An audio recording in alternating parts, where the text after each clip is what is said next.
The citadel has not heard music in many months. The battle with Tamakte-Jun left scars across stone and soul alike. Broken towers, burned banners, and streets covered in blood and ash.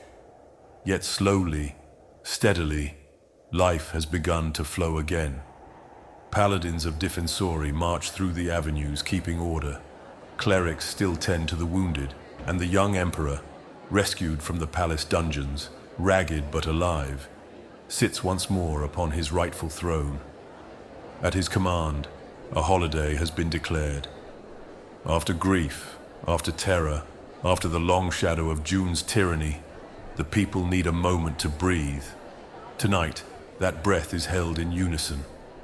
In the vast courtyard of the Onyx Palace, thousands gather. Families press together. Veterans of the final battle stand shoulder to shoulder. Lampposts flicker with warm light, dancing across the polished stone. The torches dim. The towering stage, constructed where Tamakti fell, waits in solemn open silence. And then, Maverick steps into view. He walks alone, boots tapping softly across the empty stage, the sound echoing through the courtyard, as though even the air itself is listening. Maverick gazes over the assembled crowd in silence. He lifts a hand in greeting, his cloak glimmering in the palace lights as if dusted with starlight. Gustav hovers somewhere unseen, doubtless muttering about posture and decorum. Maverick bows, deep and theatrical, then rises with a grin that carries the confidence of a man who has faced death, destiny, and a tyrant, and survived all three. With each flick of his fingers, he creates another unseen player. Over and over, a dozen times, then a dozen more. The spells slip from him like warm breath on a winter night, invisible ripples settling into place around him. To the crowd, the stage looks empty, but to Maverick, it begins to fill with musicians of the highest order, each one an extension of his will. He strolls lazily across the platform, holding a small sack open toward the air. From that small leather pouch come instruments, far more than should ever fit inside. Violins floating soundlessly above seemingly empty chairs. A harp lifted gently by nothing at all. Drums suspended mid-air as if bracing against the first strike. Flutes, horns, strange Feywild instruments whose names even the court scholars do not know. The audience murmurs, confused, intrigued. Maverick draws out his guitar last, and the torches in the wings glisten off of the keen edge of his enchanted instrument. A hush falls over the crowd, and he lets silence stretch just long enough for tension to become wonder. Then, he slams his heel against the wood of the stage. Iridescent purple flames erupt as the fairy fire spills like liquid amethyst across the boards. The invisible orchestra blazes to life, shimmering silhouettes of musicians with no bodies, their edges glowing in soft violet flame. Every bow, every drumstick, every fingertip glimmers as if carved from the heart of a star. Gasps ripple through the gathered crowd, and then for a moment, even the Onyx Palace walls themselves seem to lean in with anticipation. Maverick steps to center stage, guitar resting against his hip. He tightens one tuning peg with practiced ease. His hair lifts in the faint breeze that sweeps across the courtyard. The unseen servants stand poised, spectral arms raised, awaiting his cue. He looks out over thousands, survivors, heroes, children who will one day tell this story, and the Emperor himself watching from a balcony above. Maverick smiles. With a slight nod to the right, the first note of his magnum opus fills the air. A violin, airy and melancholy, breaks the silence. The invisible orchestra answers, and the Eternal Empire hears its victory song for the very first time.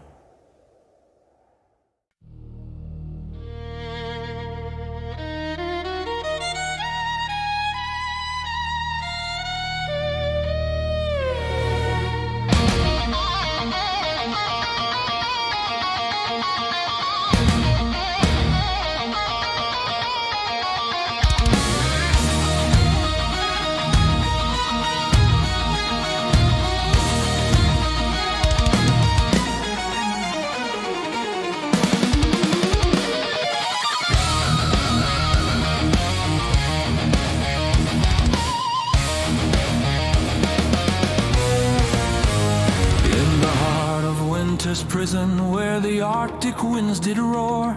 5 strangers awoke in iron chains upon that frozen floor. Magic was their only crime, a law the crown proclaimed. Yet fate had gathered them as one, their courage still remained. There was Jerk the stone-bound warlock with his imp companion bold, and Enolith the roaring dwarf with strength that matched the icy cold. There was Psycho with his steel, a blade that whispered truth, and Leanna swift and silent, an elf with shadowed youth. And Clevis was the halfling bard whose songs could melt the frost. Together they broke free that day, no matter what the cost. Raise your cups to the frozen dawn, where friends were lost yet hope lived on. For when one fell, the rest fought strong. Their story grew, their bond held long.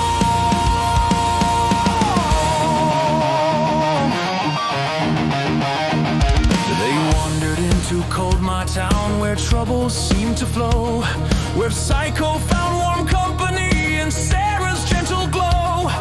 Enelith felled a towering beast upon the icy rise. The Yetis roar and silent as the cold wind met her cries. She brought its first to elven hands, a hunter skilled and old, who shaped them into cloaks that kept the party from the cold. Across the tundra bleak and pale, their fortune shifted course, for Silverhand struck down young Gert with no note of remorse. Bernie walked in grief toward the endless wide unknown, so Mean Quay joined the party lest he face the beast alone. Raise your cups to the frozen dawn, where friends were lost yet hope lived on. For when one fell, the rest fought strong. Their story grew, their bond held long.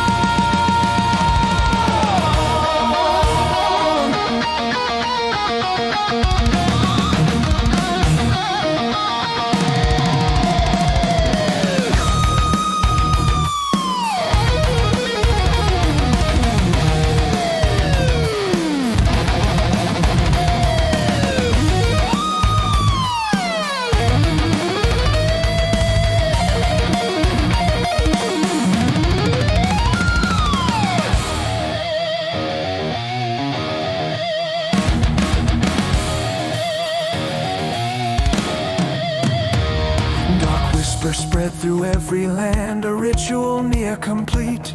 The summoners sought an ancient force no mortal should entreat.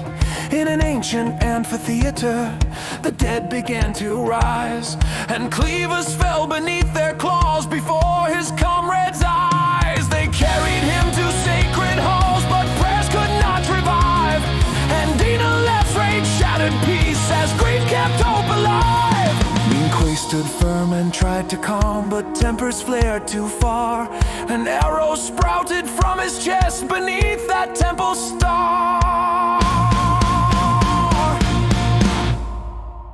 Raise your cups to the frozen dawn, where friends were lost yet hope lived on. For when one fell, the rest fought strong.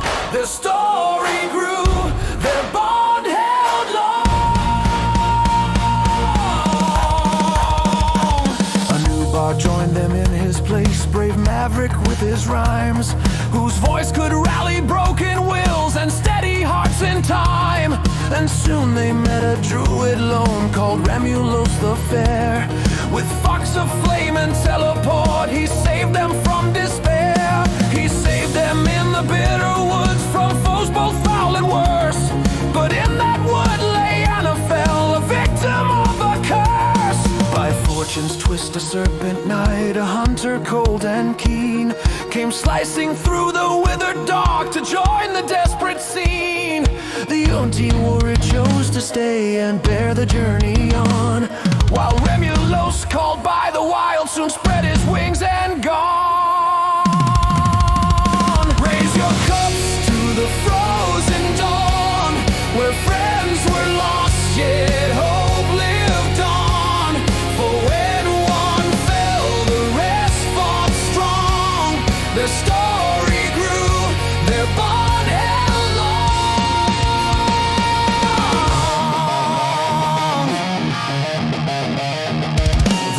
which smashed the vile tome, though it consumed her life.